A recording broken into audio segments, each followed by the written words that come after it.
de abajo de Zoom, donde está la barra de herramientas, que hay una opción que dice Q y A.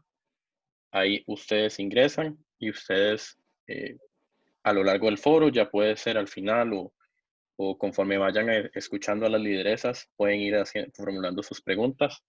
Nosotros vamos a tener acceso a esas preguntas y las vamos a estar haciendo al final del evento. Adicionalmente, el evento se está siendo grabado, por tanto, si después de que termine el foro ustedes desean verlo de nuevo, repasar partes específicas del evento, ustedes podrán hacerlo en las páginas de nuestras organizaciones. Sin más, y para no quitar más tiempo del foro, le doy paso a Valentina Bianco, nuestra moderadora. Bueno, hola a todos, hola a todas, muchas gracias Luis y Euge. Hoy tenemos unas panelistas de lujo. Vamos a estar conversando con Coya. Ella es de Ecuador, es investigadora en temas de género y pueblos, nacionalidades indígenas, máster en cooperación internacional, analista política y comunicadora, y va a aportar al foro desde la interseccionalidad, este marco que nos permite ver el género, la etnia, la clase, y cómo las personas encuentran múltiples formas de discriminación. Después también vamos a estar conversando con Jenny. Jenny es de Bolivia, nació en el municipio de Carapari y actualmente vive en el municipio de Villa Montejam. Ambos son municipios de la provincia Gran Chaco Tarija. Jenny es activista ambiental, defensora de derechos humanos y apoya de manera voluntaria a pueblos indígenas y comunidades campesinas. Ella tiene una formación en la República Argentina en estudios de impacto ambiental, mitigación y fiscalización de la actividad en hidrocarburos. Además, otra cosa interesante de la trayectoria de Jenny es que realizó una pasantía de 2 años en el Parque Nacional Calilegua, en Jujuy, y actualmente forma parte de la Coordinación Nacional de Defensa en Territorios y Áreas Protegidas de Bolivia. También tenemos la suerte hoy de estar conversando con Leticia. Leticia es guatemalteca, es maestra en educación primaria, bilingüe, gestora social por la primera infancia. Leticia tiene una gran experiencia en lo que es trabajos en ONGs, en las áreas rurales, y además ha dirigido muchísimos programas que sobre todo enfatizan el rol de la mujer en temas como educación sexual, higiene, nutrición, entre otros, y actualmente trabaja para el sector público, específicamente para el Ministerio de Educación. Es bastante diverso nuestro panel. Y después también tenemos a Roxy Williams. Roxy es nicaragüense, originaria de la comunidad indígena de Misquitu, en Nicaragua, y radica actualmente en San José, en Costa Rica. Se encuentra en etapas de estudios de Ciencia de la Comunicación y Matemáticas de la Universidad de Texas Tech, en Costa Rica. Roxy trabaja en una compañía en la que cumple con la posición de embajadora con jóvenes talentos de pueblos indígenas en el área, escuchen esto, aeroespacial. Eso es sumamente interesante y para el foro de hoy también, que vamos a estar explorando el tema de la tecnología. Y también estas lideresas son activistas, son muy apasionadas de los derechos humanos, y nos van a estar aportando su perspectiva desde las diferentes comunidades indígenas.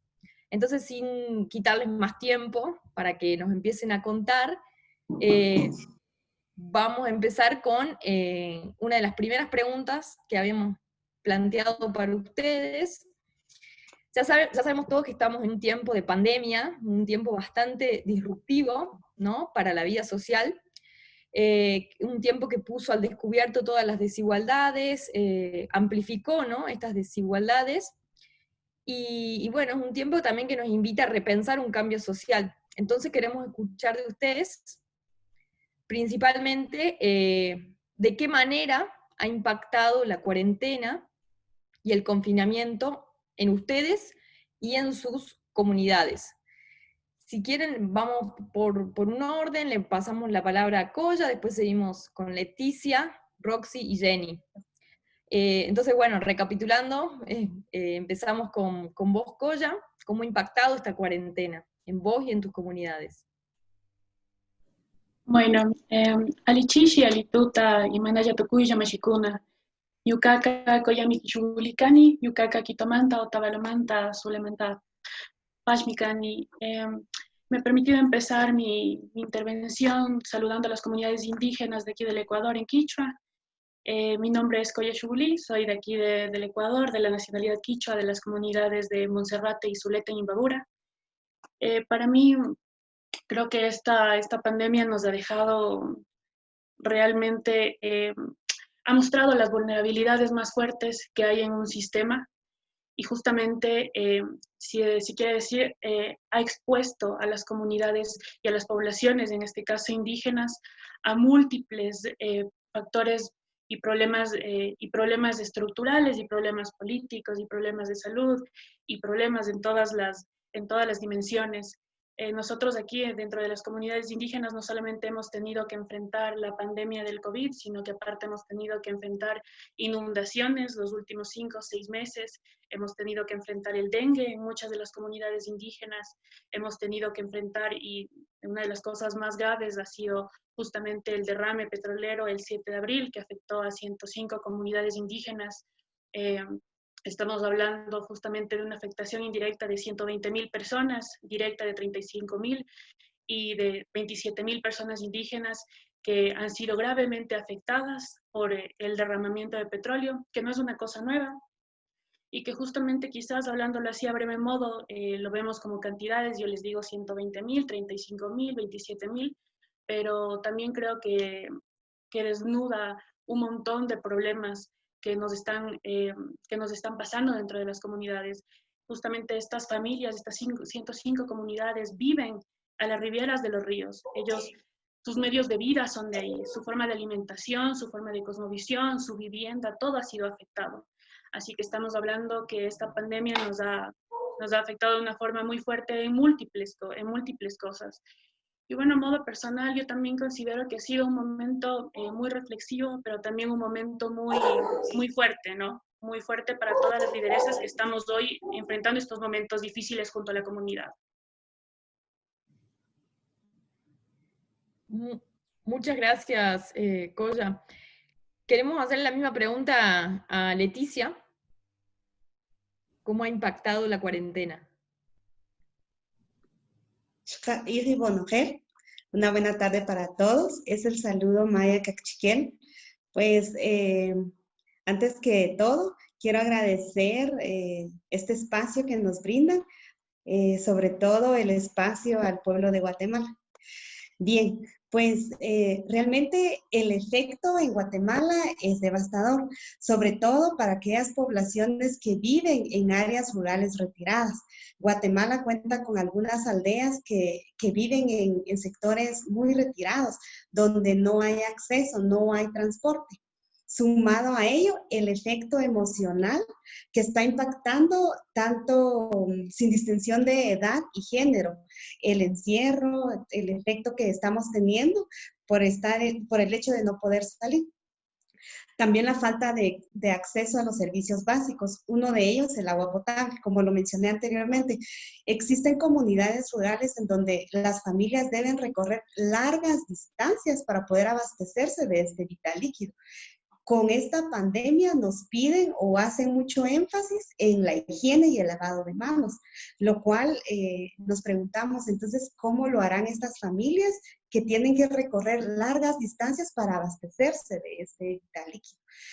Este problema no solamente afecta a las familias que viven en las áreas rurales, también es un problema que afecta a las familias que viven en los sectores urbanos, pues acá hasta se han visto en la necesidad de comprar este vital líquido por toneles o tinacos.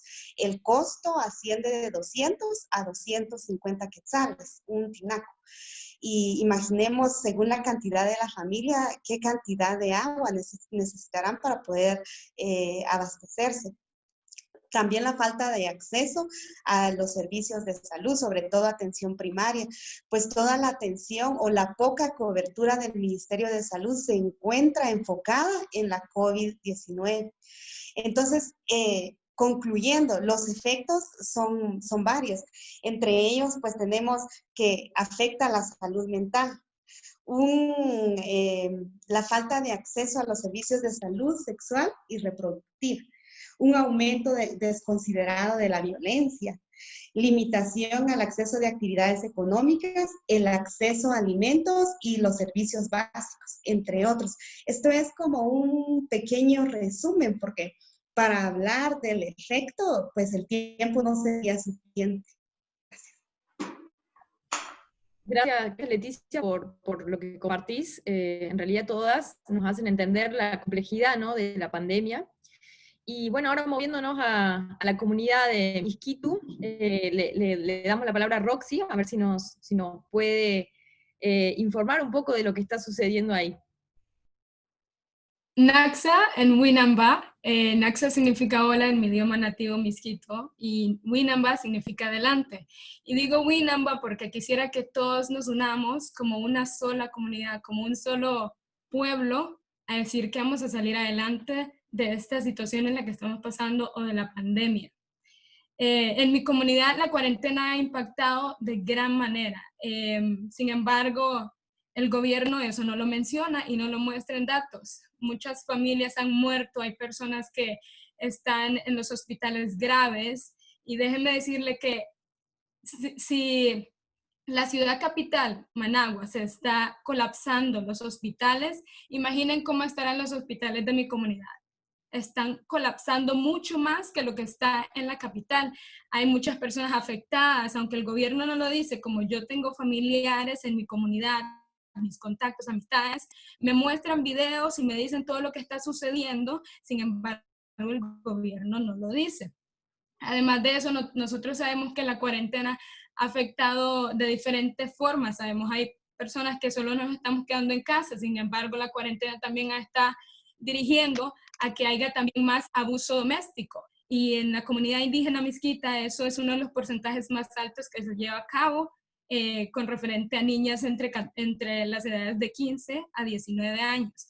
En lo personal, yo he sido muy afectada también porque he tenido la pérdida de familiares y también personas que están muy afectadas, que son familiares míos.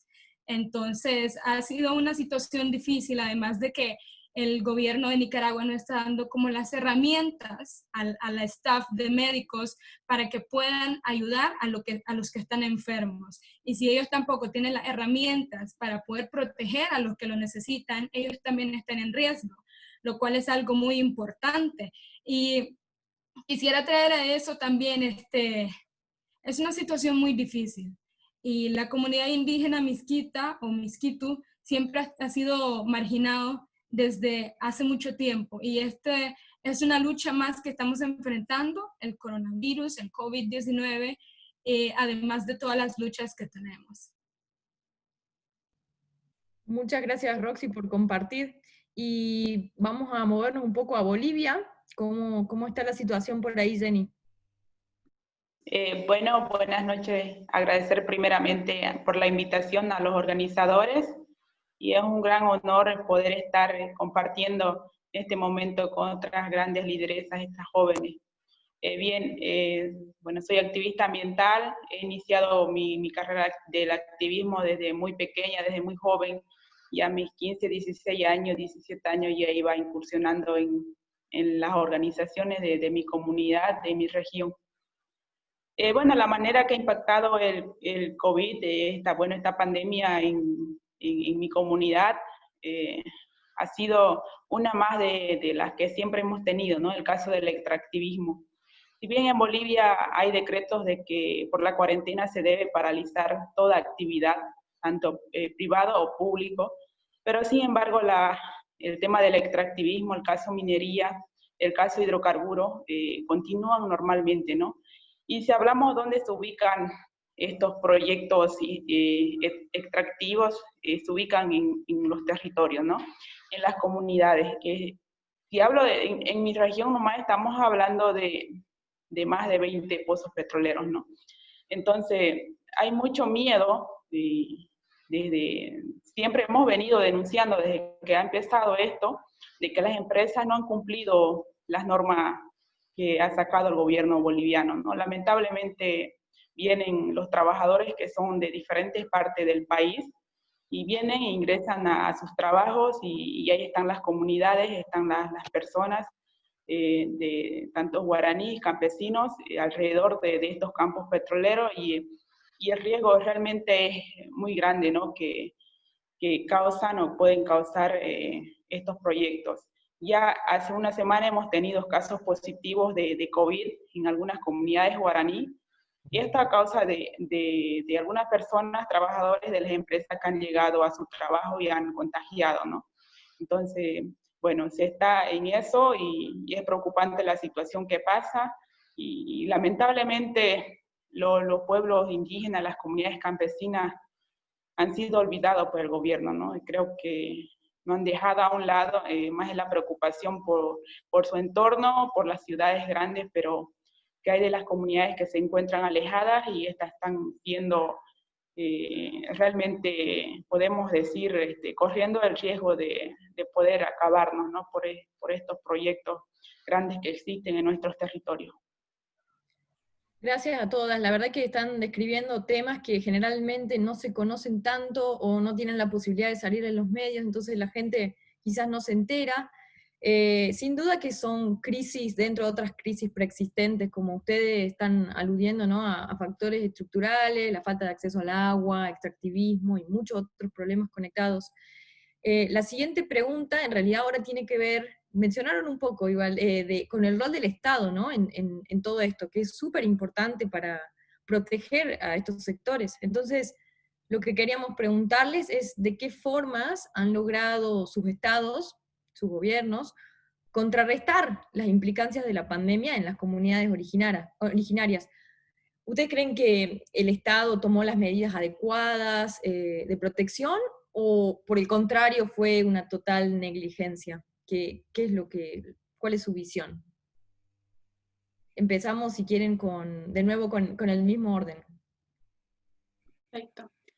Bueno, yo creo que realmente es un papel todavía, nos queda debiendo mucho el Estado ecuatoriano a todas las comunidades indígenas, en general a todo el país. Creo que nosotros hemos ya venido hablando de cómo la tasa de mortalidad en el Ecuador es enorme y supera ampliamente a muchos de los países de Latinoamérica, así que eso les habla quizás de las vulnerabilidades que tenemos en general todos como país, con unos focos especiales, por ejemplo, en las ciudades de Guayaquil, pero también con un foco muy especial dentro de las comunidades indígenas. Tenemos que entender que muchas de las comunidades son aisladas, que muchas de ellas solamente se llegan a través de vía fluvial o aérea, por lo tanto, llevar justamente alimentos, llevar, por ejemplo, kits médicos, llevar kits de alimentos, llevar medicinas, llevar pruebas, etcétera, etcétera, es muy complejo. Para nosotros, como organizaciones sociales en general, los primeros días fueron muy difíciles porque tuvo que haber mucha organización para tratar de moverse en medio del confinamiento, donde tienes que sacar salvoconductos, de una falta quizás incluso de información, con muchas vocerías distintas, en donde justamente muchas personas no sabían cuál era el procedimiento para poder acercarse a las comunidades indígenas. Entonces, realmente yo creo que el papel del Estado nos ha quedado debiendo muchísimo y creo que nos sigue debiendo. Realmente tal vez hay una mirada cuando uno piensa dentro de lo que es la plurinacionalidad. Para contarles, de Ecuador tienen su constitución que es plurinacional. Esto quiere decir que reconoce a las distintas nacionalidades en la Constitución. Sin embargo, yo creo que también Ecuador en eso queda debiendo porque siempre todo a nivel de leyes, a nivel justamente de estos decretos, considera mucho a la plurinacionalidad solamente en el aspecto cultural, ¿no? En el aspecto de las costumbres, en el aspecto quizás más folclórico, pero no en el aspecto esencial, que es el aspecto de gobernanza, que es el aspecto de cosmovisión, que es el aspecto de medicina, de justicia, etc. Entonces, todos esos aspectos están siendo invisibilizados en las comunidades indígenas y afectan precisamente en estos momentos cuando nosotros como comunidades necesitamos la atención del Estado, necesitamos una coordinación con los líderes locales, con los líderes comunitarios, y no existe la misma. Realmente también muchas de las organizaciones indígenas pidieron tener una voz, un voto, algo dentro de lo que es el COE nacional para poder decir las necesidades, porque nadie más que las personas que están dentro de las comunidades y sus líderes saben cuáles son las necesidades, qué momentos están enfrentando, qué necesitan. Y sin embargo, también tenemos que reconocer que es un momento quizás muy álgido en el Ecuador. En octubre hubo un levantamiento indígena, este junio se cumplen 30 años del primer levantamiento indígena aquí en el Ecuador, así que quizás nos cogió también en un momento muy sensible para todos en el Ecuador, tanto para las comunidades, para la comunidad en general, para todos los ecuatorianos y para las comunidades indígenas. Entonces yo creo que es un momento en que quizás se debe pensar 2 o 3 veces mejor para que realmente este tipo de aspectos políticos, etcétera, no afecten a la vida de los pueblos. Es muy importante eso, tenemos que dejar eso al lado y pensar que hay comunidades que necesitan nuestra ayuda y que, como les comento otra vez, están enfrentando no solamente la pandemia, sino aspectos que están afectando toda su vida en general. Entonces, todavía el trabajo es enorme. Gracias, Coya. La verdad que es un punto importante lo que decís ahí, de que el hecho de que esté reconocida la diversidad cultural en la Constitución, en la práctica quizás no significa ese reconocimiento o esa igualdad. Y bueno, pasándole la palabra a Leticia, ¿cómo está la situación por ahí? Estoy de acuerdo con Coya. Yo creo que a nuestros estados les falta mucho, mucho por hacer en beneficio de los pueblos originarios. Realmente las medidas tomadas hasta ahora solo benefician a cierto grupo, personas que tal vez no están precisamente con la necesidad. Sin embargo, los pueblos originarios quedan en el visto. Yo enfatizo esto, las comunidades rurales que están retiradas, porque son lugares donde la ayuda no llega porque no hay acceso, como lo decía Coya, no se puede llegar en un vehículo, tiene que ser caminando, entonces no, la ayuda no llega. Pero ahora, en el contexto de Guatemala, el gobierno central creó una serie de acciones y programas para beneficiar a las poblaciones más vulnerables. Aún se analiza la eficiencia y eficacia de estos programas, pues uno de ellos, que es el bono familiar, cuyos candidatos son los que consumen menos de energía, de 200 kilovatios en energía eléctrica. Hago mucho énfasis, perdón, por mencionar mucho a las comunidades rurales, pero realmente son las familias con las que me he relacionado y pues he visto la realidad y la situación precaria en la que viven. Muchas de estas familias no cuentan con el servicio de energía eléctrica, entonces la pregunta es, ¿cómo entonces van a ser candidatos y optar a ese bono familiar? El bono familiar consta de 1,000 quetzales por 3 meses, pero en realidad los beneficiados están siendo personas que tienen la posibilidad de tener un trabajo, o sea, están trabajando, están recibiendo un sueldo, cuando la población que realmente está pasando por hambre, por necesidad, por enfermedad, está en el olvido. Entonces, concluyendo, pues Guatemala no tiene ninguna política específica enfocada a los pueblos originarios. En el caso de Nicaragua, es igual, similar. Yo pienso que, en mi perspectiva, nosotros como indígenas, la historia nos ha marcado con mucho dolor y sufrimiento. Es algo que, queramos o no, nos identifica. Y yo quisiera, en lo personal, que eso no sea el caso y que no siga pasando. Sin embargo, esto ha seguido sucediendo y seguimos siendo aquellos pueblos, el grupo de personas que somos los más afectados. En el caso de Nicaragua, el gobierno no ha tomado ninguna medida, las medidas necesarias no las ha tomado para poder contrarrestar el impacto. Es más, en mi perspectiva, en mi opinión, yo diría que Nicaragua ha sido como uno de los países más negligentes de Latinoamérica o Centroamérica. Por primero, ni siquiera anunciar los datos de al menos cómo va en sí, en general en Nicaragua, y segundo, porque ni siquiera está tomando en cuenta los pueblos indígenas o el pueblo misquito. Y les puedo decir que casi todos los pueblos indígenas se han perdido y nosotros los misquitos hemos sido los que hemos prevalecido por más tiempo.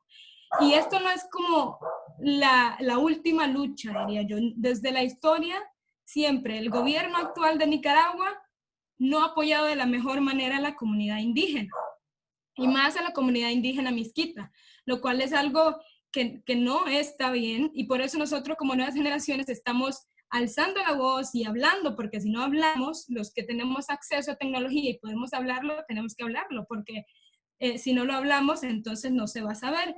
Hoy, por ejemplo, hoy es el Día de las Madres en Nicaragua y quisiera aprovechar rapidito para felicitar o darle un saludo a todas las madres nicaragüenses y decirle que son mujeres valientes, fuertes y mujeres penconas, que significa ser valiente. Y traigo mención lo del Día de las Madres porque el gobierno de Nicaragua, porque hoy es el Día de las Madres, organizó una zumbatón para celebrar el Día de las Madres. Una de las primeras medidas que tenemos que tomar por el coronavirus es no estar en lugares conglomerados. ¿Y cómo es posible que se estén organizando eventos de este tipo en lugar de buscar como soluciones de poder concientizar a las personas a que puedan evitar tener el contacto y estar en grupos de grandes personas?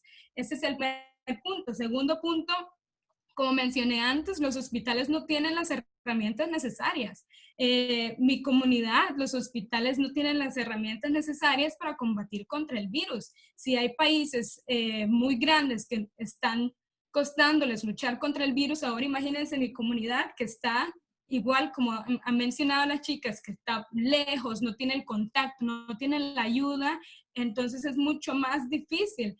Y yo pienso, y esto me recuerda, porque mis abuelos me contaban y todo, lo que vivió mi comunidad indígena Miskita, que fue llamado Navidad Roja, que fue durante la guerra, y muchos miskitos murieron en esa guerra. Y esto me recuerda a eso, porque no tenemos el apoyo y va a pasar algo similar. No va a ser una guerra, pero va a ser una guerra del virus que nos estaría atacando a nosotros si no tenemos la protección necesaria del gobierno, quien tiene el cargo o los que tienen que protegernos. Y si no tenemos la protección, de nuevo vendrá una muerte masiva de más indígenas misquitos. Y como mencionaba Goya, de nuevo se van a ir poco a poco extinguiendo más personas, y no solo el virus está afectándonos. Desde años atrás, siempre el gobierno de Nicaragua ha venido incluso matando a muchos indígenas. Por lo mismo, lo primordial para nosotros son nuestros territorios también. Y al defender nuestros territorios, el gobierno, al no gustarle eso, lo primero que manda a hacer es a matarnos, y eso no es la solución de nada. Entonces, esto es como les mencionaba antes, esto es como una lucha más que viene sobre las comunidades indígenas de mi país, y específicamente los misquitos, que yo pienso que todas las comunidades indígenas de Latinoamérica estamos enfrentando. Como hemos venido mencionando, problemas sobre problemas sobre problemas, sí, pero espero que nosotros podamos como luchar contra ellas y poder ayudar a las siguientes generaciones a que podamos acabar con estas luchas. Gracias. Bueno, en el caso de Bolivia, creo que no está muy lejos de la realidad también lo que dicen las otras lideresas, ¿no? Lamentablemente en Bolivia, si bien hemos tenido un gobierno anterior de 14 años y lamentablemente, supuestamente indígena, pero esto no ha sido así, ¿no? El gobierno que se ha olvidado de los indígenas, y hoy en día estamos pagando las consecuencias, ¿no? Lamentablemente el Estado se olvidó, como siempre lo han hecho, ¿no? Hay comunidades que tienen que salir por los ríos, que les queda muy lejos salir a un pueblo cercano. Estamos hablando de 2, 3 días, de horas, y no tienen ni siquiera hospitales, ni para qué decir equipamiento, pero sin embargo están ahí los proyectos extractivos, hablamos de minería, de hidrocarburos, petróleo, y no cuentan con lo necesario. Si bien el Estado dice que está ayudando, o los dirigentes dicen que su gente tiene todo, pero si uno va y ve la realidad, no es así, ¿no? Lamentablemente hay personas que lo necesitan, siempre lo han necesitado, peor aún por esta pandemia de que creo que no nos hemos imaginado que vamos a conocer algo así, ¿no? Entonces, no hay ninguna ayuda, el Estado no ha contrarrestado para poder hacer llegar algo para poder decir, bueno, estamos seguros los pueblos indígenas, las comunidades campesinas, tenemos cómo cumplir los protocolos de bioseguridad, cómo cuidarnos y cómo cuidar a nuestra familia. No hay, ¿no? Y creo que pasa lo mismo como lo dijeron las otras panelistas igual. Gracias, bueno, gracias a todas por lo que comparten. Es importante, yo creo, diferenciar que cada comunidad originaria en América Latina es particular, ¿no? Y hay mucha diversidad, sin embargo, todas concuerdan en que el rol del Estado ha sido bastante deficiente, y que del discurso al hecho hay un largo trecho. Todavía queda una gran deuda pendiente, sin duda, en materia de pueblos originarios, ¿verdad? Hay algo que nos da el pie para la siguiente pregunta que vos dijiste, Roxy, que vos dijiste la importancia de alzar las voces para demandar más, ¿no? Y pensando también en lo que va a venir, en las generaciones futuras y el rol de los jóvenes. Entonces, en este marco, nosotros queríamos preguntarle, estamos muy interesados sobre todo su visión, que ustedes son mujeres y son lideresas indígenas, son jóvenes. ¿Qué tan importante creen que es ahora, ¿no? Y será después de la pandemia, el rol de las y los jóvenes indígenas? ¿Piensan que las luchas van a ser las mismas? ¿Piensan que van a cambiar?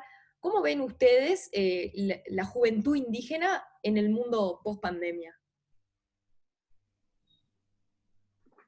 Perfecto. Bueno, empiezo otra vez. A ver,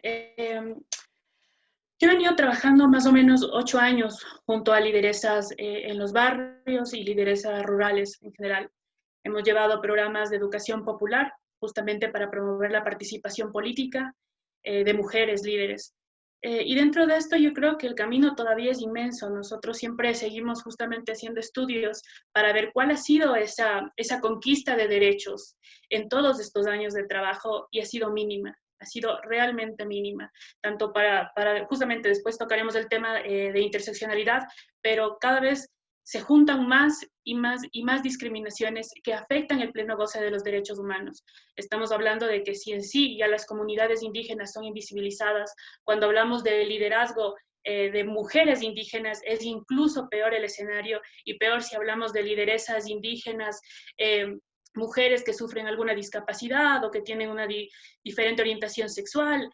Justamente ahí vemos cómo este tipo de discriminación profundiza todas las discriminaciones y nos coarta derechos. Y dentro de esto yo creo que hemos venido casi arañando peldaños poco a poco con una conquista enorme, y siento que todavía nos falta muchísimo. Y yo creo que ese es un papel de todos. Yo creo que justamente fomentar este liderazgo, promover este liderazgo, es un papel de cada uno de nosotros, no solamente de las comunidades indígenas, sino de todos. Justamente cuando preparamos un foro, cuando preparamos una política pública, cuando vamos a invitar a alguien, cuando contratamos a alguien, cuando estamos hablando de empleabilidad, cuando queremos poner a alguien en un puesto de gobierno o de toma de decisiones, ahí es cuando tenemos que pensar si estamos dando ese espacio a todas las minorías. Y no hablo solamente de las comunidades indígenas, porque todas las minorías son invisibilizadas. Y ahí hace falta un trabajo enorme de todos y cada uno de nosotros por fijarnos realmente si esas lideresas están siendo visibilizadas, su trabajo, sus voces. Yo trabajando todos estos años junto a lideresas, llevando estos programas para participación política, me topo con mujeres que han trabajado 30, 40, 50 años en el territorio, junto a sus pueblos, junto a sus barrios, y muchas de las personas no conocen ni sus nombres, ni su historia, y mucha gente me dice, bueno, pero ese reconocimiento, no solamente un reconocimiento justo que se lo merecen, sino también que el reconocimiento lleva consigo el poder tomar decisiones, el poder influir dentro de políticas públicas que cambien esa estructura que les sigue condenando a multiplicar su vulnerabilidad, a multiplicar justamente las condiciones que no les permite conquistar sus derechos.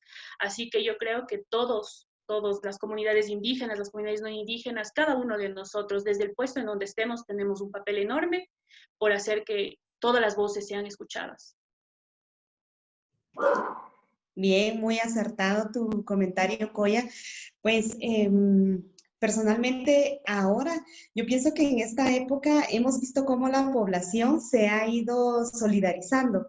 Nos hemos solidarizado unos con otros, apoyando al vecino, viendo de qué manera salir de esta crisis. Pienso que tanto jóvenes como lideresas pueden intervenir de diferentes maneras. Una de ellas es con sus ideas. Es momento de darles el protagonismo a los jóvenes y a las lideresas.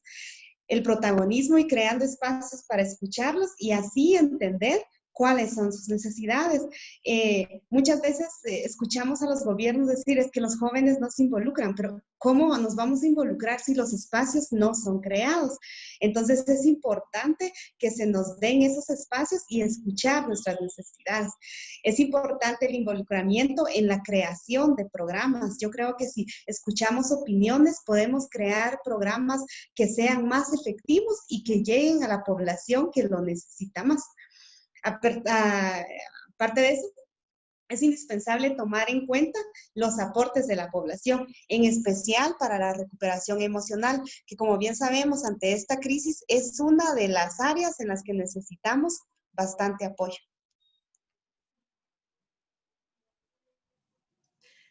En mi opinión personal, yo pienso que sí, las luchas seguirán ahí y por eso mencionaba que esperamos que las siguientes generaciones puedan luchar contra ellas y poder disminuirlas.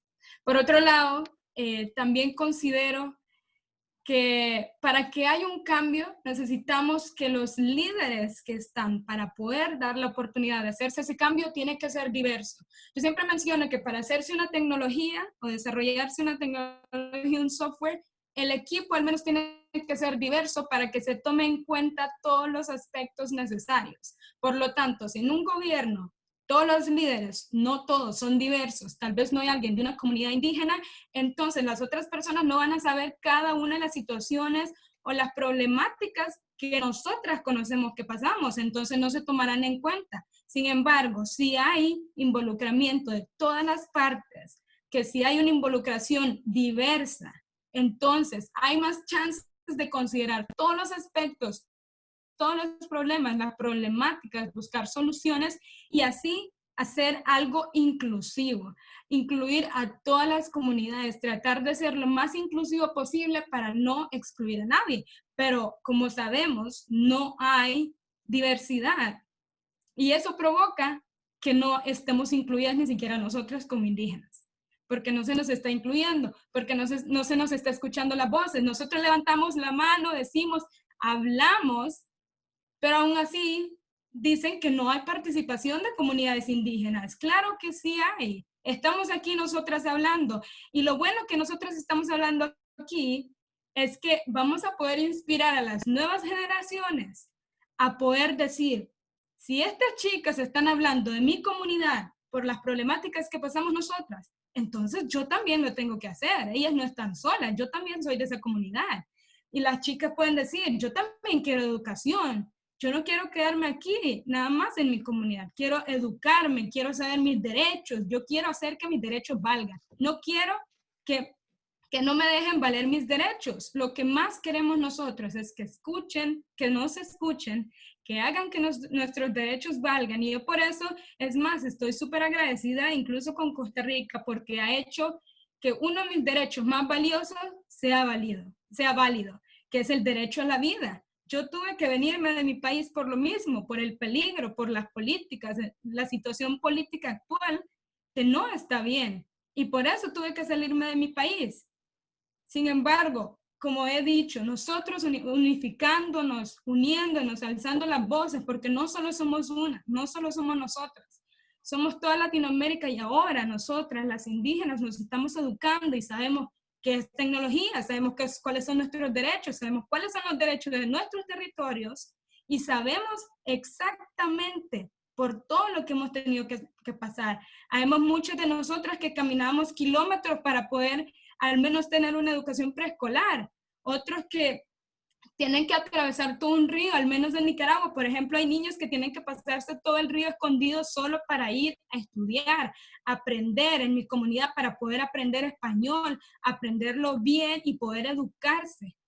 Entonces, nosotras en sí tenemos también la batuta para enfrentar la situación e inspirar a las nuevas generaciones. Sabemos que las luchas van a seguir, pero tenemos que tener grandes expectativas de que las nuevas generaciones van a luchar contra ellas también y seguirán nuestros pasos porque nosotras somos las que vamos marcando los pasos y ellas nos vendrán siguiendo. Gracias.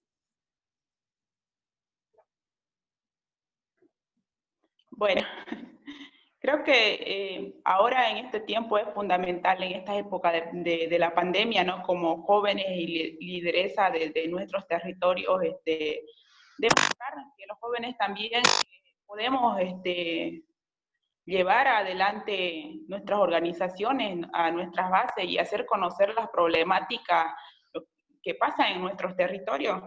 Son décadas que lamentablemente el extractivismo ha consumido a los territorios y no se ha visto, muy poco se ha visibilizado a los jóvenes incursionados en la defensa de sus territorios.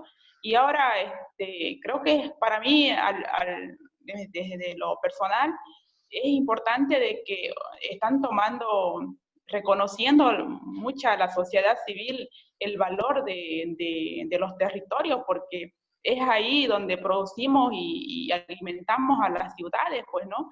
Entonces, y siempre hemos venido levantando nuestras voces como jóvenes, pero lamentablemente los jóvenes han tenido poca oportunidad, pero así en estos casos, por ejemplo, de mí y algunos otros jóvenes que estamos en estas luchas a nivel nacional en Bolivia, hacemos lo que podemos porque nos dan poco espacio, ¿no? Entonces, es importante hacer conocer nuestras voces y sabemos de que en adelante vamos a seguir, creo lo mismo, ¿no? Es un poco difícil ser de un territorio y ser líder, ¿no? Y hacerse conocer o que nos den espacio ante la sociedad civil para hacernos conocer y que también podemos. Gracias a todas por lo que comparten. Ya el hecho de escucharlas es muy emocionante y es muy inspirador verlas ustedes en primera línea, ¿no? Batallando o intentando promover cambio social. La verdad es muy inspirador. Y bueno, está buenísimo esto de recordar siempre la importancia de crear conciencia en la juventud, quien muchas veces está al frente, ¿no? De ese nuevo cambio social. Y bueno, ahora vamos con la última pregunta general. Antes de eso le aclaramos a las personas que nos acompañan escuchando que cualquier pregunta que tengan la pueden ir dejando en el chat. Si quieren especificar a quién se la van a dirigir, si hay alguna de las lideresas que quieren preguntarle en particular, son bienvenidos a dejar preguntas. Y bueno, ahora ya moviéndonos en la última pregunta general, que tiene que ver con el mundo post-pandemia. Un mundo lleno de incertidumbres, sin duda, pero que tiene que ver con una preocupación de muchos. Entonces, la pregunta que le queríamos acercar tiene que ver con cuáles creen ustedes que van a ser los desafíos prioritarios en este mundo post-pandemia para sus comunidades. ¿Hay algo que cambió en este tiempo? ¿O las luchas van a ser las mismas? ¿O cuál va a ser la prioridad? Perfecto. Yo creo que, a ver, muchas de las luchas van a ser las mismas porque hemos venido luchando 500 años en muchos de los temas que no se han terminado de superar y resarcir. Pero yo creo que también hay muchas de las luchas que van a ser nuevas y que este COVID, como yo comenzaba mi intervención, justamente desnuda una realidad y la acentúa. Aquí en Ecuador estamos hablando de que el 60% de la población vive con un trabajo informal. Eso quiere decir que 10 millones de personas no tienen un trabajo formal, no tienen un trabajo digno. Así que imagínense que muchas de esas personas justamente forman parte de las comunidades rurales, muchos de esos forman parte de las comunidades indígenas. Aparte de eso, también muchas de las respuestas de todo tipo, ¿no? Justamente hemos estado participando en muchos hackatones, en muchos proyectos que impulsan diferentes iniciativas, pero mucho siempre es ligado a la tecnología, lo cual me gusta mucho, pero también tenemos que ser conscientes de la realidad. Aquí en Ecuador solamente el 36.8% tiene un acceso de los hogares, tiene acceso a Internet. Solamente el 16% de los hogares tiene una computadora y un acceso a Internet. Estamos hablando de que los niños, como muchas de las compañeras han comentado, diariamente tienen que recorrer caminando 6, 8, hasta 10 kilómetros para poder tener esto que nosotros pensamos que es seguro, ¿no? Tener una computadora, tener una conexión a internet, tener una app que te ayude en algo de medicina, psicológico, etcétera, etcétera.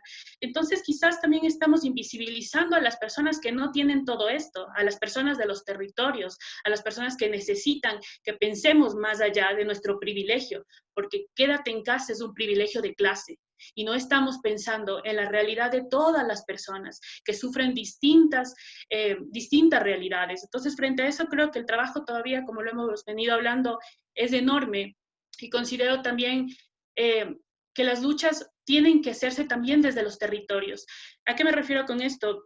No sé si en sus países se repite la historia, pero aquí nosotros muchos de los, justamente de los líderes de opinión, tanto a nivel político como comunicadores, etcétera, manejan toda la política a nivel de Twitter. Se ha perdido mucho de esa institucionalidad, mucho a nivel de redes, de Facebook, contestan en Facebook, resuelven una ley, resuelven algo a través de las redes sociales, y se han perdido eso de ir a los territorios, de ir a la realidad a los barrios, de bajarse de un poco de la tecnología y darse cuenta de cómo la gente se muere de hambre, porque aquí en Ecuador la gente, más allá de la pandemia, se ha muerto de hambre. Aquí la gente, muchas mujeres, inclusive hay un caso horrible de niños que han terminado suicidándose por el hambre. Entonces, cuando ahí vemos que no hay políticas públicas que están pensados con perspectiva de género, que están pensados con un enfoque en donde consideremos a todas estas poblaciones vulnerables, entonces estamos invisibilizando sus luchas, sus problemáticas y sus soluciones a futuro. Así que es una invitación justamente tanto a las lideresas, a los líderes que estamos hoy aquí, y también a las personas que nos puedan escuchar, para que haya ese espacio en donde la participación sea una realidad. Bien, las inequidades se vivían desde antes. Desde mucho antes veíamos cómo la inequidad estaba ahí. Y pues evidentemente no se desvanecía. Bueno, acá en Guatemala tenemos problemas, y estoy segura que es en todos los países, que tenemos problemas sociales con raíces profundas. Pero ahora con más agravantes. Las raíces están, pero vemos que ahora están con más agravantes. Corresponde tomar nuevos retos. Uno de ellos, mejorar nuestros hábitos de higiene. Crear un proceso de reeducación, un proceso en el que aprendamos y enseñemos, cómo debemos lavarnos las manos, por ejemplo, sobre todo en esas áreas rurales. Yo insisto mucho, porque son las áreas marginadas, son las áreas que están olvidadas, invisibilizadas, donde la ayuda no llega. Y acá en Guatemala se maneja mucho una frase que es, si no morimos por el virus, moriremos de hambre. Es lo que está pasando. Hay muchas personas que se están quedando sin trabajo, muchas personas que ya solo tienen acceso a un tiempo de comida. Entonces, son muchas las situaciones que estamos viviendo. Muchos científicos afirman que el virus vino para quedarse. Tenemos que aprender a vivir con él, reeducarnos, tomar otras medidas, cambiar totalmente nuestro estilo de vida. Estamos ante una realidad nueva, pero más dura para cierto grupo, para cierta población, que esta población ya se encuentra en situación vulnerable, como lo mencionaba, no se les están garantizando los derechos mínimos, el derecho a la salud, a la educación, el derecho a la alimentación, no se está garantizando. Entonces necesitamos, como decía Coya, políticas y sobre todo la voluntad de la población, involucrarnos, buscar mecanismos, unir esfuerzos, porque vemos cómo ciertos programas o ciertas intenciones del pueblo se vienen abajo por la falta de solidaridad, porque en lugar de apoyar, juzgamos y decimos, no es así, pero tampoco hacemos nada. Entonces nos corresponde a todos aportar y dar nuestro pequeño grano de arena para cambiar la realidad y mejorar la situación. Yo pienso que, bueno, con lo que mencionaba Leticia, es bueno también que sí, nosotros tenemos la responsabilidad de luchar con cada una de las luchas que se nos viene. Y en mi opinión, pues sí tendremos muchas más luchas, más problemáticas, más desafíos que enfrentar. Sin embargo, nosotras somos las que entendemos a nuestro pueblo. Sí, son los mismos que sabemos muy bien que muchas veces por falta de educación, o por alguna otra razón probablemente no confían en nosotros, o por todas las luchas que han tenido que pasar, su desconfianza se ha perdido. Sin embargo, nosotros somos las que entendemos a nuestro pueblo y le decimos, mire, este es el caso, esta es la situación, tenemos que actuar de esta manera, si no, vamos a extinguirnos, si no, vamos a ser muy afectados, si no, van a haber más muertes. Entonces, o nos unimos o nos irá muy mal como comunidad. Entonces, nosotros que entendemos a nuestro pueblo, hablamos con ellos. En lo personal, yo estaba hablando con muchas de mis familiares, amistades en la comunidad. Si yo tengo el acceso de poder brindar con ellos como concientización y apoyo, entonces lo hago.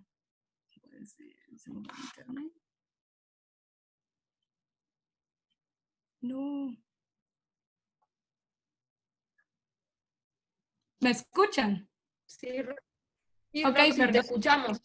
Pensé que se me había ido el internet. Ok, bueno, les decía que entonces nosotros también tenemos en nuestras manos el acceso, en lo personal nosotras, digamos, que hemos logrado salir, educarnos y saber y aprender, entonces compartir con los demás que tal vez no desconocen la situación.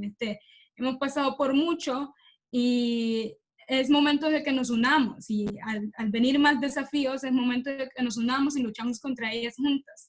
Y como decía, en lo personal, yo he estado contactando personas para ver si el desafío principal ahora va a ser el aprendizaje o la educación de higiene, como mencionaba Leticia, es una de las cosas primordiales, porque sí, podríamos llegar al punto de que se diga que el virus, ya la situación de la pandemia ha acabado, pero igual tendremos que aprender a tener mucho más cuidado con todo, a ser más higiénicos. Entonces, va a ser una lucha muy grande, más en nuestras comunidades, porque como mencionaba, muchas de nosotras, hay algunas que no tienen acceso a agua, que tienen que ir muy lejos para poder tener acceso a agua y para poder aplicar todas las medidas que se tienen que aplicar. Sin embargo, es momento igual que nosotras, que podemos también educar a nuestro pueblo, poder hacerlo con el acceso que tengamos.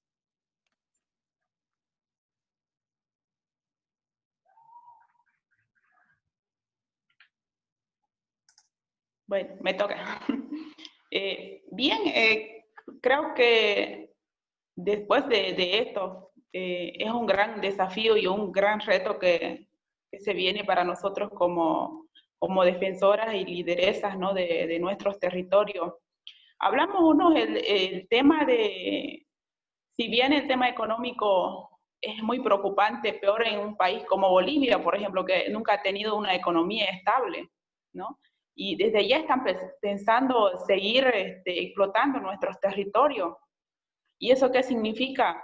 El tema más hambre, el tema de educación es un tema que preocupa mucho también.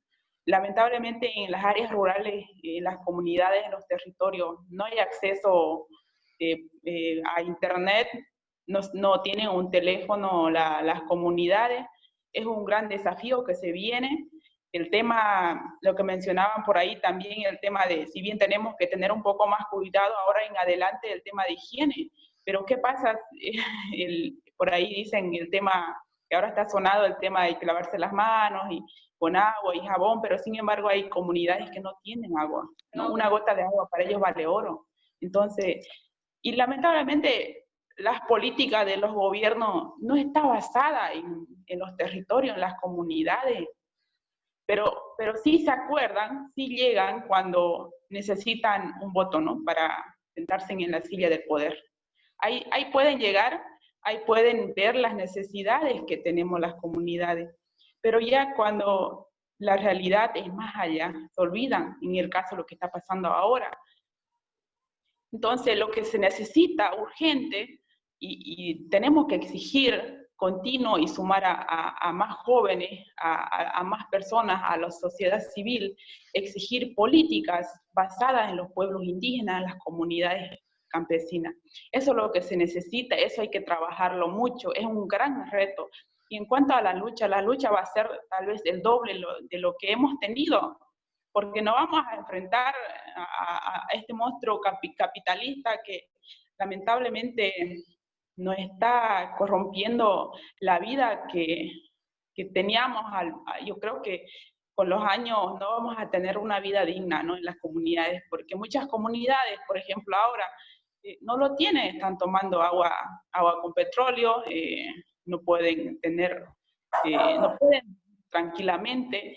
Entonces es un gran desafío que se viene y creo que tenemos que sumar esfuerzos para enfrentar algo grave que se viene. Creo que somos conscientes nosotros de eso y bueno, es importante hacer visibilizar esto de la sociedad civil para que ellos también sean parte de nuestras luchas, porque son los territorios que producimos y alimentamos a las ciudades, ¿no? Hacer en conjunto una sola lucha y el tema fundamental, tener una seguridad, una alimentación segura, ¿no? Una alimentación sana y lo que es más importante, tener un agua limpia. Gracias a todas. La verdad, bueno, es muy importante todo lo que comparten y sobre todo esta necesidad de movilizarse y esta necesidad de unir las luchas, como bien ustedes decían. Ya el hecho de que estemos conversando acá, ¿no?, con tan diversas comunidades de América Latina, pero a la vez que presentan una suerte de desafíos comunes, está buenísimo esto de conversar entre todas y poder pensar ese mundo post-pandemia, un mundo más justo para las comunidades originarias. Bueno, sobre todo ahora que cada una de ustedes se desempeña en un ámbito particular, queríamos hacerle algunas preguntas específicas. Yo sé que comparten su espíritu de activismo, de defensa de derechos humanos, pero sin embargo cada una tiene sus particularidades como lideresa. Así que bueno, vamos a pasar a una serie de preguntas específicas que les pedimos que respondan brevemente. También le recordamos al público que nos escucha por Facebook que pueden dejar preguntas en las páginas de ambas organizaciones.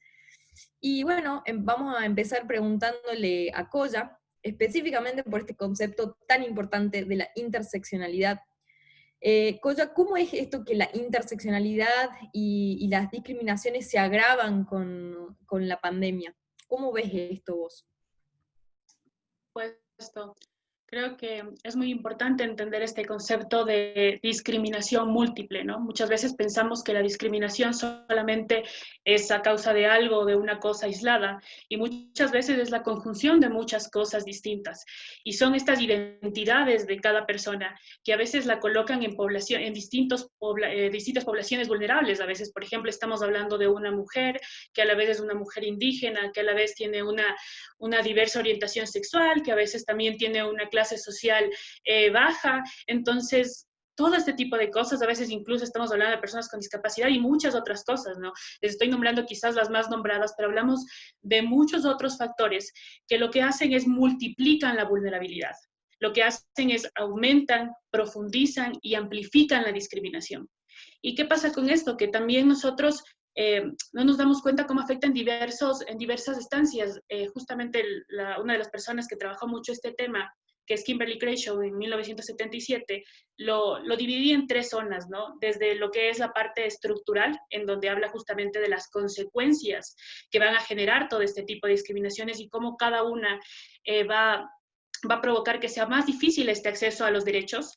También hablaba de la parte política, de cómo las políticas públicas tienen que ser justamente pensadas desde esta múltiple discriminación, porque es muy diferente cómo se afronta una situación de una persona, de una mujer, que también tiene una discriminación, que de una mujer indígena, ¿no? Entonces, hablaba de esta parte política y finalmente hablaba de una parte simbólica. Simbólica al hablar de la representación y simbólica también hablar de los medios de comunicación, de cómo ellos perpetúan y reproducen este tipo de estereotipos en donde justamente acentúan todos estos problemas, ¿no? Entonces, yo todos estos años justamente trabajando con los voluntarios, hablaba de este tipo de cosas para que la gente entienda más didácticamente qué es lo que nos referimos con discriminación múltiple. Entonces yo siempre les decía, imagínense que todos estamos en una línea en donde todos empezamos al mismo tiempo, con el fin de conquistar nuestros derechos, ¿no? De conquistar nuestros derechos en general de alimentación, de salud, de educación, etc. Y cada una de las discriminaciones va haciendo que las personas vayan bajando esto. Entonces, si hablamos que es una mujer, tiene menos acceso a oportunidades, si es una persona indígena, una persona con discapacidades, y cada vez vemos como el camino para llegar a conquistar sus derechos es cada vez más amplio. Entonces, es más difícil que esa persona pueda llegar a conquistar sus derechos, ¿no? Entonces, ahí es cuando nosotros entendemos que no es lo mismo. Justamente cuando se comenzó a acuñar este término, se hablaba del feminismo, y justamente salió de las feministas afroamericanas estadounidenses, que ellas decían, no es lo mismo el feminismo hegemónico, que justamente visibiliza la lucha de las mujeres, justamente todas las discriminaciones que sufren, sino es muy distinto al feminismo enfocado en las mujeres afroamericanas. Entonces ahí comenzaron a ver que era distinto, ¿no? Y comenzaron justamente a trabajar en este término. Entonces creo que ahí es muy importante, yo lo he vivido a modo personal quizás, porque yo siento que he tenido que superar muchas de estos aspectos de mi vida, al ser mujer, al ser indígena, por mi orientación sexual, por tener una discapacidad. Tú comienzas a juntar todo este tipo de cosas y comienzas a ver cómo estás afectada toda tu vida, a nivel de educación, a nivel de salud, a nivel de acceso a las oportunidades, de un empleo digno, etcétera, etcétera, ¿no? Entonces yo creo que es importante que todos, cuando nosotros trabajemos otra vez repito, desde donde trabajemos, tengamos siempre claro este concepto de la interseccionalidad para que veamos que realmente cuando trabajamos, por ejemplo, con una comunidad indígena, no solamente debemos pensar en, bueno, vamos a crear algo cultural, más pegado a una comunidad indígena, sino en sí, en todo su contexto. ¿Qué otras intersecciones de sexo, de clase, de género, hasta incluso de una posición política, etcétera? ¿Qué todas estas cosas reproducen y cuál es justamente el verdadero estado de una comunidad para poder dirigir mejor los esfuerzos de nuestros proyectos, política pública o cualquier tipo de cosas en las que estemos involucradas? Gracias, gracias Coya, la verdad es muy importante todo lo que vos decís. Y bueno, nos están llegando varias preguntas del público, así que le vamos a pedir que muy brevemente nos respondan las preguntas que siguen, así podemos llegar a leer las preguntas de la gente, que están muy interesados en todo lo que ustedes están diciendo. Vamos a preguntarle a Roxy, principalmente que vos, Roxy, te desempeñás en el ámbito de la tecnología. ¿Consideras que los estados pueden beneficiarse del talento de las y los jóvenes indígenas en este sentido? ¿Crees? ¿Qué nos puedes contar de la industria espacial en relación a la juventud y demás? Muy brevemente, ¿qué nos podés contar al respecto? Sí, definitivamente la aportación de jóvenes indígenas en el área aeroespacial beneficiaría un montón al Estado, dado que también, como he venido mencionando, nos ayudaría a ver como diferentes aspectos y problemáticas que tenemos. Hace poco yo estaba teniendo una conversación y le digo a un amigo, yo entiendo y agradezco que hay organizaciones, que hay empresas que llegan a comunidades indígenas y hacen sus investigaciones con tecnología aeroespacial o tecnología satelital, viendo todos los temas meteorológicos, viendo todo el mapeo de los sitios, protegiendo nuestras reservas naturales. Sin embargo, ¿qué mejor que nosotros mismos seamos los que traigamos eso? Porque nosotros conocemos los problemas. No, yo siempre voy a decir que nuestra prioridad número 1, y desde años atrás, ha venido siendo proteger nuestros territorios, porque es por lo que siempre hemos peleado. Por lo tanto, con tecnología satelital, bien nosotros podemos tener control de eso. Incluso en las Amazonas, los indígenas están utilizando tecnología de drones, GPS, software, plataformas digitales de mapeo para poder cuidar de las reservas naturales, porque sabemos que es muy difícil cuidar de ellas porque es muy grande, muy inmenso. Entonces, al utilizar este tipo de tecnología es mucho más fácil, tenemos un acceso mucho mejor para poder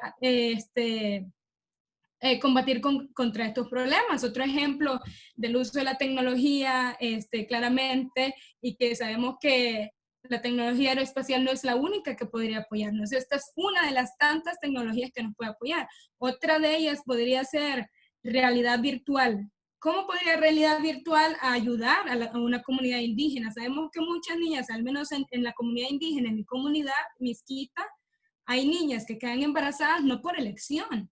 y a los 15 años, 13 años, 11 años están embarazadas, siendo madres, teniendo otro bebé, siendo niñas, teniendo otros niños. Entonces eso no está bien y sabemos y ya estamos conscientes que el gobierno en estos días no nos apoya. Y la manera de poder comunicar todas las problemáticas que tenemos para tener apoyo internacional, cooperación internacional, hoy en día es la tecnología y que nuestros indígenas sean los que se eduquen y puedan desarrollar tecnología llevando, por ejemplo, la realidad virtual con los lentes de realidad virtual, mostrar el día a día de una niña, eso va a hacer que cada uno se ponga a pensar en lo que es, porque en tecnología al menos es bueno siempre aplicar lo que se desarrolla en el campo. Y si le damos la oportunidad a personas de otros países a que puedan ver las realidades que vivimos nosotras, las chicas, las niñas en nuestros pueblos, entonces va a ser como, wow, yo no sabía esto. A muchos amigos míos extranjeros les digo acerca de la situación política de Nicaragua, de cómo no se está tomando medidas, y me dicen, yo no sabía nada de eso. Pero si se puede mostrar, eso es lo más genial. Normalmente nosotros sabemos, y por ejemplo, se hizo el evento de Latinity, que es uno de los eventos más grandes que reúne a mujeres en el área de tecnología. Hubo una comunidad indígena de aquí de Costa Rica que llegó a presentar un proyecto, pero dijeron, nosotras quisiéramos ser las que desarrolle el proyecto, pero nosotras solo estamos colaborando, dando información, porque son señoras ya de nuestras generaciones pasadas, pero ¿por qué no nuestras generaciones de ahora poder apoyarnos y decir, ok, aprendamos más de tecnología, desarrollemos nosotros nuestra tecnología? Y como mencionaba antes, una tecnología diversa hace que sea más inclusiva. Incluso Goya mencionó acerca de eso, de la accesibilidad digital. Sabemos que hay muchas comunidades indígenas que no tienen acceso a internet, que no tienen acceso a computadoras. Sin embargo, el problema siempre no es el problema. Y si nosotras como indígenas somos las que estamos en ese equipo desarrollando ese software que se usa, digamos que en el grupo de los que desarrollaron Zoom, habían comunidades indígenas, entonces dan la idea de que miren, bueno, en las comunidades indígenas muchos no tienen internet, no hay acceso a internet, no hay acceso a luz, energía. Entonces hagamos que esta aplicación pueda ser usada por estas comunidades marginadas también.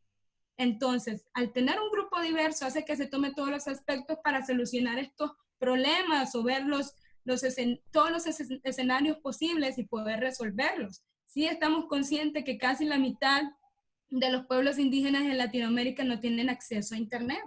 Y por eso somos vulnerables, y por eso estamos en desventaja. Sin embargo, desarrollándonos, incluyéndonos nosotras, y esa es mi intención, ¿no? Incluir a más chicas en el área aeroespacial para que puedan soñar. Yo cuando estaba chiquita soñé que iba a llegar al espacio, y por eso estoy siguiendo ese camino para ir y entrar a la industria espacial, porque no hay muchas que somos de comunidades indígenas que estamos en la industria espacial.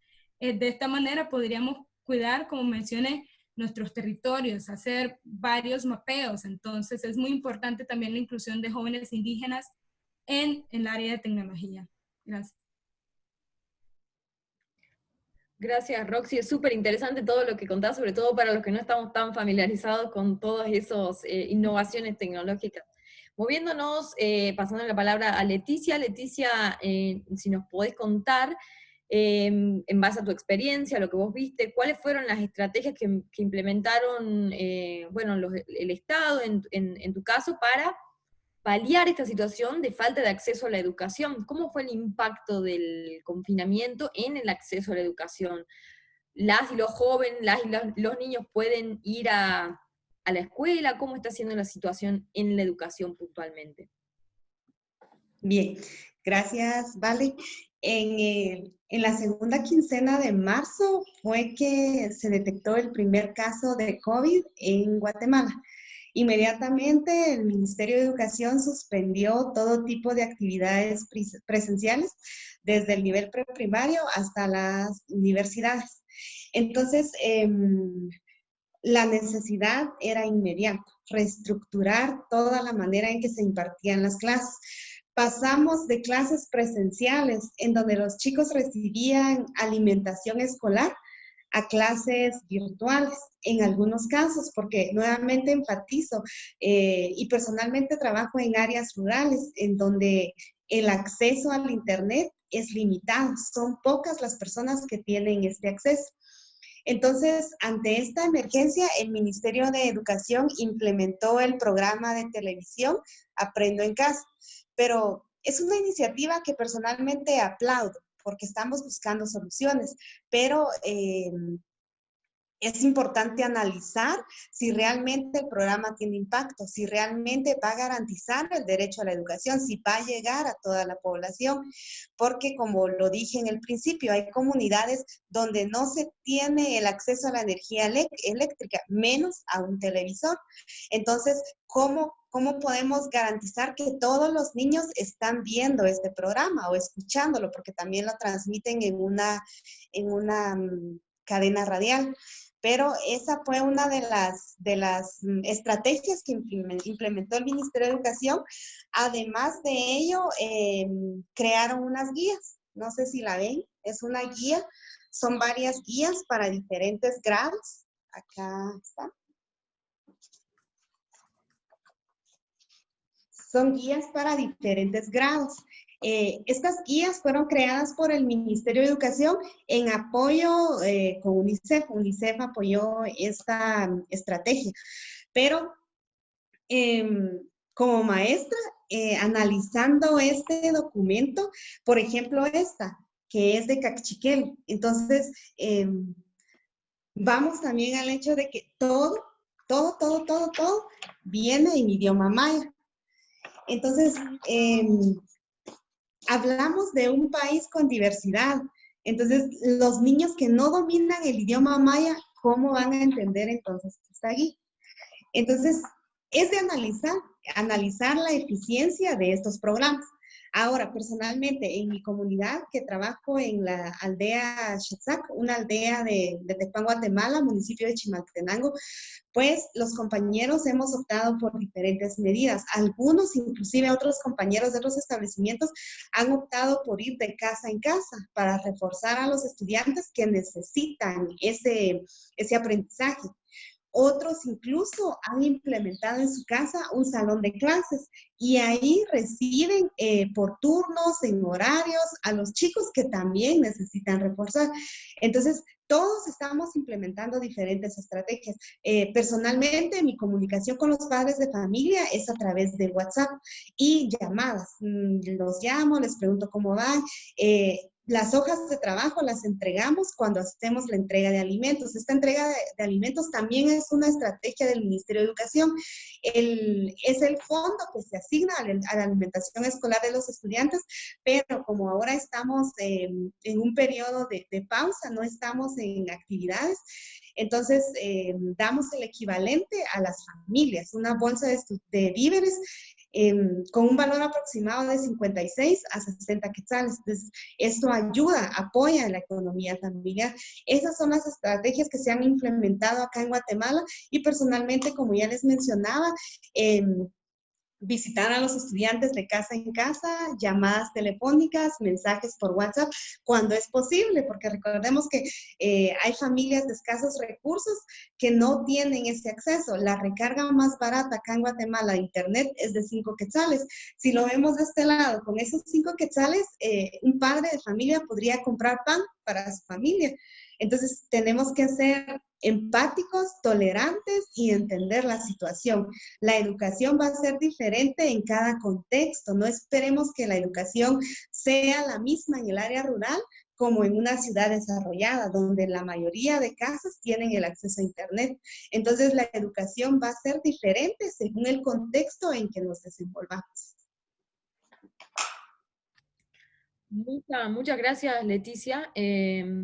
Y bueno, ahora preguntándole a Jenny, relacionado con el ambiente, algo tan importante en nuestros días, ¿no? Que estábamos con todo este tema encima del cambio climático y algo que nos urge a todos, no solamente a las comunidades originarias.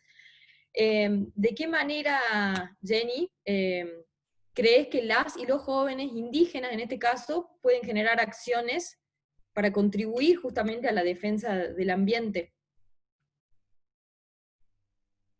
Bien, En el caso de mi región, y bueno, en lo general, creo que el tema de las juventudes es muy complicado poder incluirlo en el tema de la defensa.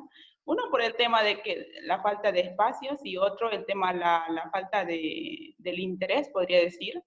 Pero siempre se ha socializado el tema, la importancia de defender al medio ambiente, de defender la madre tierra y en todo ámbito, pero es un poco muy complejo este tema de las juventudes. Y en cuanto a las acciones, primero ir valorando, ¿no? Ir valorando como jóvenes la riqueza que tenemos en nuestro territorio, eso es importante, porque si bien hablamos a estas épocas, por ejemplo, la juventud más está enfocada en el tema de la tecnología, ¿no? Entonces, hay mucho por trabajar, creo, para que podamos como jóvenes sumar a más jóvenes para que le den la importancia y empezar a tomar acciones. Uno, el tema es mediante las redes sociales, ¿no? Creo que eso es tan importante. Y después otras acciones también muy poco se ha visto, pero bueno, se está trabajando en eso, de que puedan, nosotros como líderes y como defensoras del medio ambiente, en el caso de Bolivia, que tenemos una coordinadora nacional en la que soy parte, siempre estamos hablando con los jóvenes, ¿no? De las comunidades, de los territorios, de las áreas protegidas, de la importancia que debemos darles y empezar a generar diferentes acciones. Entonces, como le digo, es un poco complejo, pero se debe ir sumando más y bueno, yo creo que ahora, después de que pase esta pandemia, vamos a tener un poco más, podemos decir, a sumar más jóvenes, ¿no? Porque estamos ahora valorando lo que muchas veces no se ha valorado, ¿no? Lo que tenemos en nuestros territorios.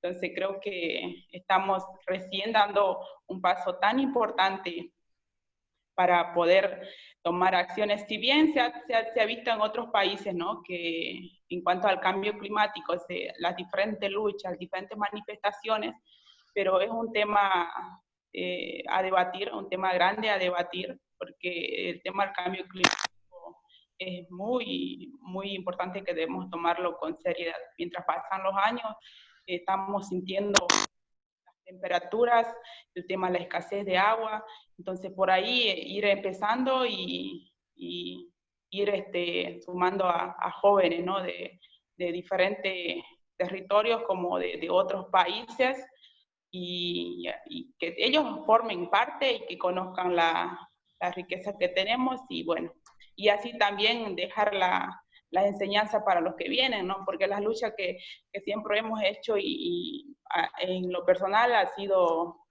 mirado hacia ellos, ¿no? A las generaciones que vienen. Exacto, Jenny, las generaciones futuras, es muy importante pensar el mundo que les dejamos. Y como vos dijiste, sumar más jóvenes, de eso se trata, eso es clave. Bueno, el público nos acercó algunas preguntas, varias, vamos a leer algunas para ustedes. Les pedimos que sean súper breves, así podemos leer más. Bueno, la primera es para vos, Colla, tomando en cuenta, ¿no? Además de la importancia y necesidad de fomentar y fortalecer la presencia y el reconocimiento que se le debe al liderazgo de sus comunidades indígenas, ¿qué tan importante consideras vos que es la cooperación, ¿no? Y el trabajo en equipo entre miembros de las comunidades indígenas y miembros del resto de la población, ¿no? Perfecto.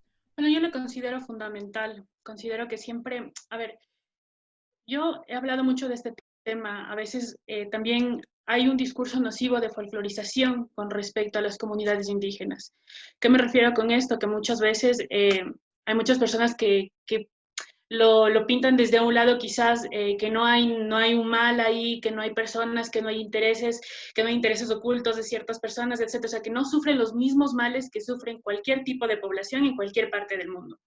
Entonces, dentro de las poblaciones indígenas también encontramos este tipo de cosas. Muchas personas que ya están mucho tiempo al frente del liderazgo, que si bien han hecho un trabajo enorme, también a veces no se piensa en dar ese paso, en crear justamente un espacio para los nuevos liderazgos, de formar nuevos liderazgos, de acompañar estos procesos, de dar espacio a estas nuevas voces. Entonces yo creo que también hay un camino muy enorme dentro de las comunidades de autorreflexión, uno, de autocrítica, dos, y de justamente actuar en consecuencia. Nosotros siempre, muchas veces trabajamos pidiendo a la afuera que haga esto, aquello y un montón de situaciones que están muy bien, pero nosotros dentro de la comunidad tenemos que sentarnos y pensar justamente qué es lo que estamos haciendo nosotros como comunidad.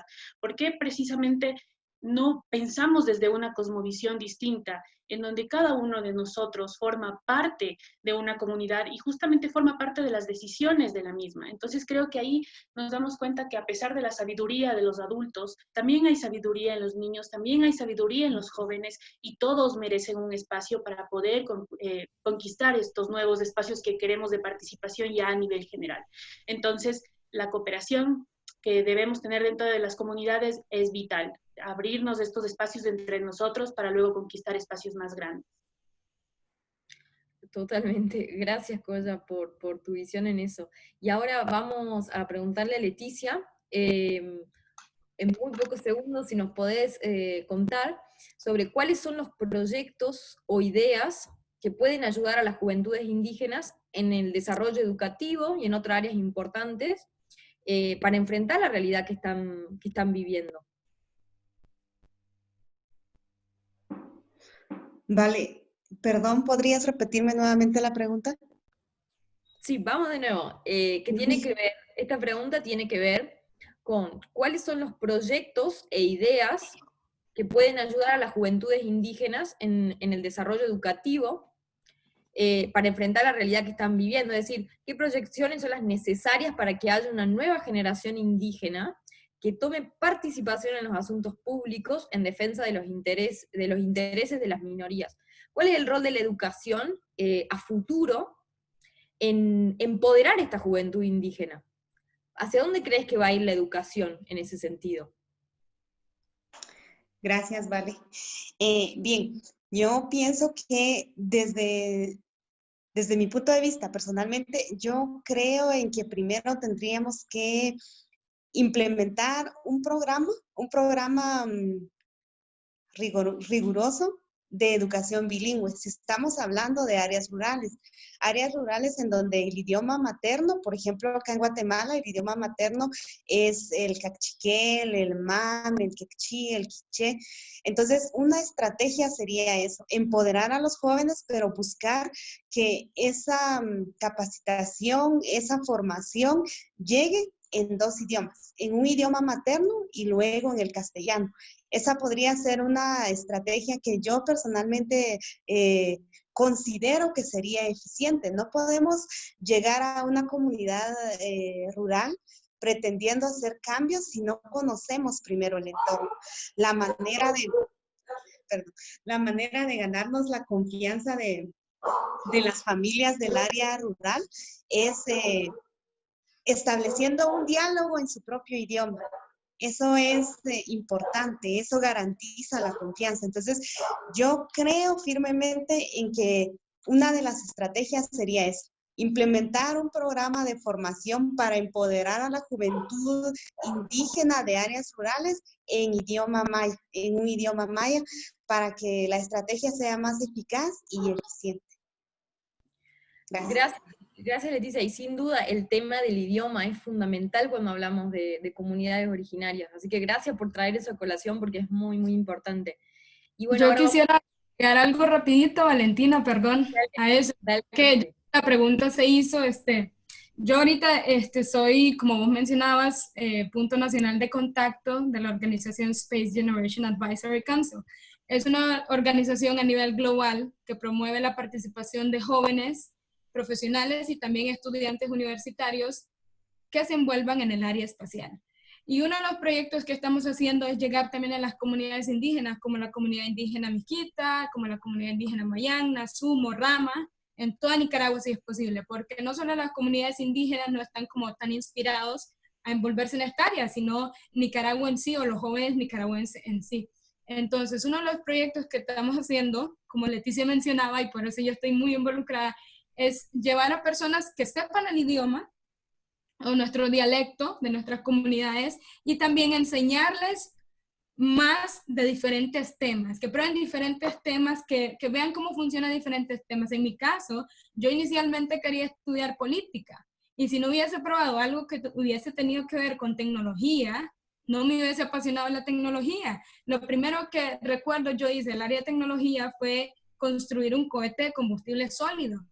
Yo antes me consideraba invisible, y pensaba que no era capaz de muchas cosas. Y al construir ese cohete de combustible sólido aquí en Costa Rica y con personas que trabajan para NASA, dije yo, wow, si yo puedo construir ese cohete con mis propias manos, yo quiero que también las chicas de mi comunidad puedan hacerlo. Y que digan, yo también construí un cohete de combustible sólido. Que digan, yo puedo construir un robot y que ahora esté en el espacio haciendo trabajos con astronautas. Entonces, que haya como inspiración y motivación también, porque son muchas de las cosas que también necesitamos en nuestra comunidad. Como hemos sido tan lastimadas, más nosotras las chicas, las niñas, como hemos sido tan minimizadas, pensamos que nada más tenemos que quedar ahí sin recibir más educación. Entonces, uno de los proyectos que estamos llevando con la organización a Nicaragua es poder llevar proyectos de desarrollo de robótica aeroespacial, de educación espacial, leyes espaciales, política espacial, para que cada uno de los jóvenes se involucren en el área que más les interesa. Por ejemplo, digamos, muchas de nosotras, ya he escuchado muchas de nosotras que habemos algunas que nos gusta el área de política, pero si en este caso en cada uno de nuestros países incluyera el desarrollo de tecnología aeroespacial, es bueno que alguna de nosotras también sepa acerca de leyes espaciales, negocio espacial. Además de eso, esta tecnología aeroespacial también trae mucho que aportar en el área económico también y también en la comunidad indígena con referente a educación también. Gracias, Roxy, y la verdad que ya de por sí verlas ustedes hablar de los temas que las apasiona es muy inspirador, y ver sobre todo mujeres, ¿no? Tomando el liderazgo en este sentido con tanta seriedad y tanta fuerza. Y acá hay otro tema fundamental que, bueno, esta pregunta está dirigida a Jenny, que tiene que ver con la globalización, Jenny. La pregunta que nos acercaron dice así: ¿cómo enfrentar las ideas globalistas que están arrasando básicamente con la esencia cultural indígena? Y la otra pregunta ¿es posible seguir con la actividad y cosmovisión tradicional cuando hay una influencia externa que incita al cambio, que amenaza en algunas ocasiones la tradición cultural? ¿Qué crees vos, Jenny?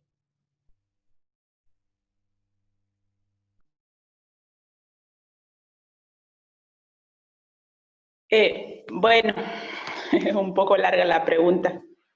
El tema, por ejemplo, creo que es un poco muy complicado, ¿no? Poder parar el tema de la globalización, lo que decía.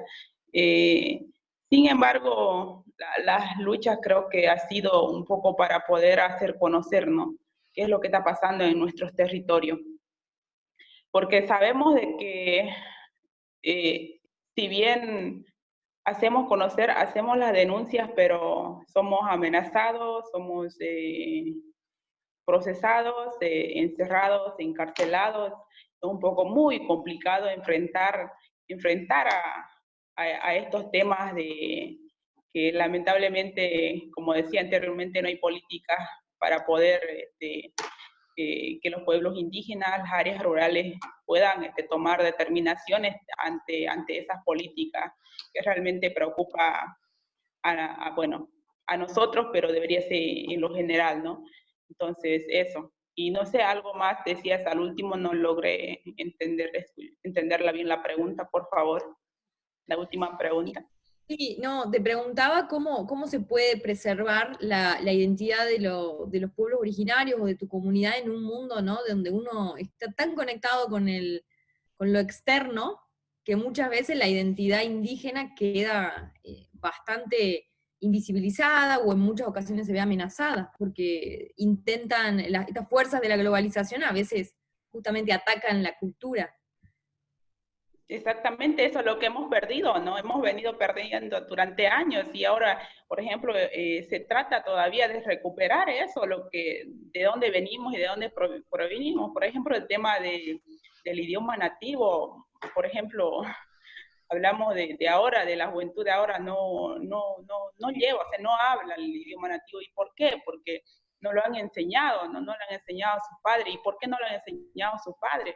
Porque han sido afectadas por estas políticas de la globalización, porque han venido a expropiarse otros terceros, podemos decir, a nuestros territorios. Entonces, el tema poder recuperar es salir nuevamente, podría decir, como una lucha para poder recuperar lo que es nuestro, ¿no? La cultura nativa, eso. Gracias. Bueno, gracias Jenny, gracias a todas. Lamentablemente por una cuestión de tiempo no podemos leer todas las preguntas del público. De cualquier forma, estamos muy felices con que hayan tocado tanta diversidad de temas y temas tan importantes y verlas a ustedes con tanta fortaleza, ¿no? Para inspirar a la acción a muchos otros jóvenes. Así que desde ya muchas gracias. Y ahora le cedemos la palabra a Euge, ella es representante de Mundo Sur, que va a dar las palabras finales. Así que muchas gracias. Bueno, chicas, la verdad ha sido pero un placer escucharlas.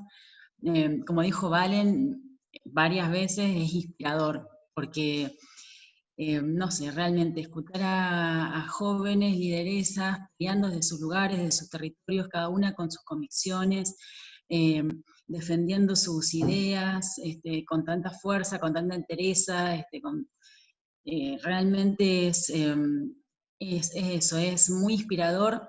Creo que es importantísimo también este tipo de espacios para correr la voz, para, como decía Roxy, también, bueno, visibilizar, ¿no? O sea, ciertos espacios que tal vez como mujeres no los vemos, o sea, ya sí sabemos que como mujeres en determinados espacios profesionales no tenemos la misma incidencia, la misma presencia, mejor dicho, nuestros pares hombres.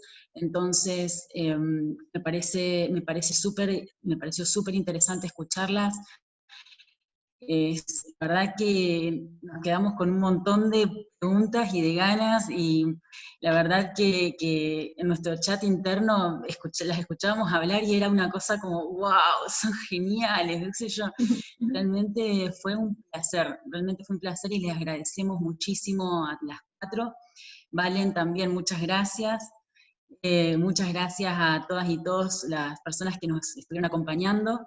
Y bueno, y este es el comienzo de una alianza entre las dos organizaciones que esperamos que tenga un largo recorrido. Así que bueno, muchísimas gracias a todas las personas que estuvieron ahí con nosotros.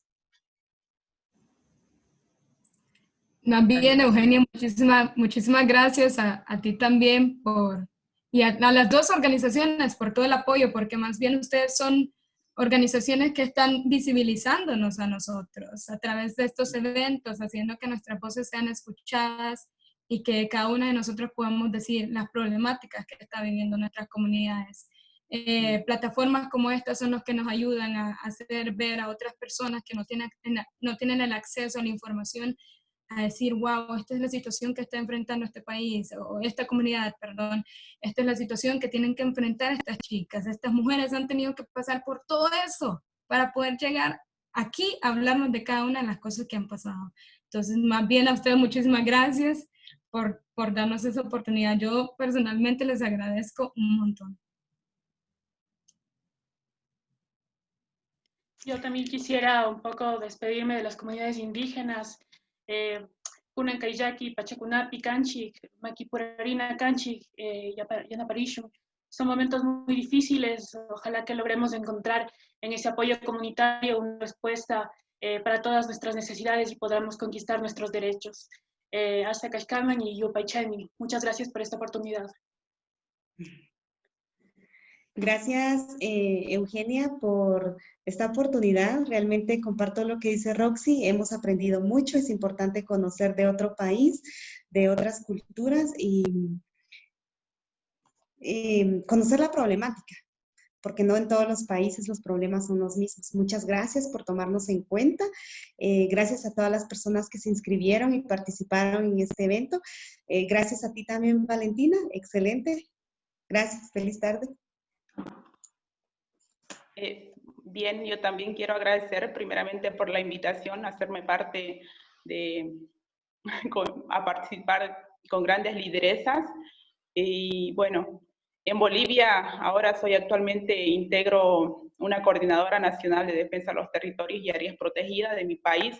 Esto porque ha sido la preocupación que muchos hemos tenido, ¿no? De los defensores, lo que se han vulnerado tantas décadas nuestros derechos, y hoy en día estamos al frente en defensa de muchas personas que lo necesitan. Y bien, y mi saludo especial para mis colegas defensores y lideresas de mi país y de otros países. Y bueno, yo me quiero despedir con un cartel que es nuestro logo de nuestra Coordinadora Nacional de Defensa, que es luchar por el territorio y luchar por la vida. Gracias. Muchas gracias. Gracias. Muchas gracias y gracias a todos por escucharnos también. Hasta la próxima. Hasta la próxima. Aisabe. Chani.